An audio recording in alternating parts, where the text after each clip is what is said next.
Hi hello everyone, welcome back to my channel immunity for you.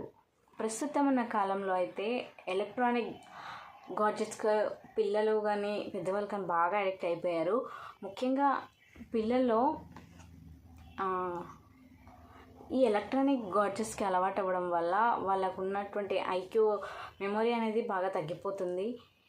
చిన్న పిల్లల నుంచి వాళ్ళ అన్నం తినడానికి కావచ్చు, ఆడుకోవడానికి, ఏడవకుండా ఒక దగ్గర కూర్చోడానికి అని చెప్పేసి అక్కడ నుంచి ప్రతిదానికి ఫోన్ ఇవ్వడం అలవాటు అయిపోయింది. వాళ్ళు మారం అలా చేస్తున్నారు, అలా అలవాటు చేస్తున్నారు. తప్పక కూడా పెద్దలు అలా ఇవ్వడం అయితే జరుగుతుంది. కానీ అది ఎంత అడిక్ట్ అవుతున్నారంటే దాని నుంచి ఒక వయసుకు వచ్చిన తర్వాత కూడా ఫోన్ మరీ ఎక్కువైపోయి నెగిటివ్గా ఆలోచించడము, అన్నీ అలా చూస్తూ నేర్చుకోవడము, ఇలాంటి ఒక మైండ్ సెట్కి కూడా మంచిది కాదని కొన్ని దేశాల్లో అయితే 16 ఏళ్ళు దాటే వరకు ఎలక్ట్రానిక్ గాడ్జెట్స్కి చాలా దూరంగా ఉంచడానికైతే ప్రయత్నం చేస్తుంది. పిల్లల్లో ఎలక్ట్రానిక్ ఉపకరణాల వ్యసనం పెనుముప్పుగా మారిపోతుంది. డిజిటల్ బానిసలుగా మారుతున్న చిన్నారులు మానసిక శారీరక సమస్యలు ఎన్నో ఎదుర్కొంటున్నారు.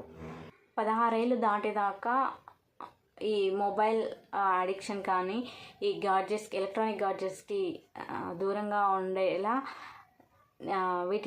ఎలక్ట్రానిక్ గాడ్జెట్స్ని నిషేధించాలని చెప్పి ప్రయత్నం అయితే చేస్తుంది.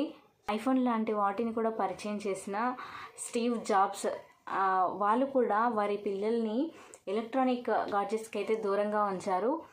అలాగే మైక్రోసాఫ్ట్ అధినేత బిల్ గేట్స్ సైతము వారి పిల్లల్ని ఎలక్ట్రానిక్ గాడ్జెట్స్కి అయితే దూరంగా ఉంచి వాళ్ళని కాపాడుకుంటున్నారు. మరి ప్రస్తుతం మన వంతు మనం కూడా అలా వాటి నుంచి వాళ్ళని డైవర్ట్ చేయడానికి మంచిగా మాటలు చెప్పి, మంచి ఆలోచనలు, మంచి గేమ్స్ లాంటివైనా చూపించి ఈ మొబైల్ని అయితే తగ్గించగలిగితే వాళ్ళ ఆరోగ్యంతో పాటు వాళ్ళని కూడా కాపాడుకునే అవకాశం ఉంటుంది. Thank you so much.